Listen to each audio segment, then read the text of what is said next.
শনিবার বিকেল 3:30টায় পঞ্চগড় পৌর যুব সংঘ ইউনিটি ক্লাবের আয়োজনে পৌর খালপাড়া রোজবার্ড কিন্ডারগার্টেন স্কুল সংলগ্ন মাঠে এই টুর্নামেন্টের উদ্বোধন করা হয়। উদ্বোধনী ম্যাচে শক্তিশালী দুইটি দল বোদা স্পোর্টিং ক্লাব ও নিম্নগড় স্পোর্টিং ক্লাব পরস্পর মোকাবেলা করেন। ফুটবল প্রেমীদের জন্য এই ছিল এক রোমাঞ্চকর মুহূর্ত, যেখানে উচ্ছ্বাস ও উৎসাহের কোনো অভাব ছিল না।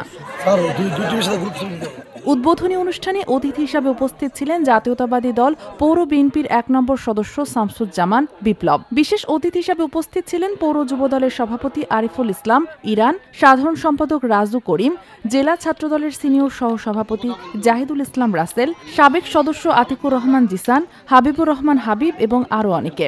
অনুষ্ঠানে সভাপতিত্ব করেন মামুন ইসলাম, সিনিয়র যুগ্ম সাধারণ সম্পাদক পৌর যুবদল। এ সময় প্রধান অতিথি শামসুজ্জামান বিপ্লব পঞ্চগড় 1 আসনের ধানের শীর্ষের প্রার্থী ব্যারিস্টার নওশাদ জমিরের পক্ষে খুদে ফুটবলারদের হাতে একটি ফুটবল তুলে দেন। তার এই উদ্যোগ তরুণদের প্রতি একটি বড় উৎসাহ হিসাবে কাজ করবে এবং তাদের মধ্যে ফুটবল খেলার প্রতি আগ্রহ বাড়াবে বলে আশা করা হচ্ছে। প্রধান অতিথি তার বক্তব্যে বলেন, এই টুর্নামেন্টের মাধ্যমে পঞ্চগড়ের ফুটবল খেলা আরও সমৃদ্ধ হবে এবং এখানে আরও অনেক প্রতিভাবান খেলোয়াড় বেরিয়ে আসবে।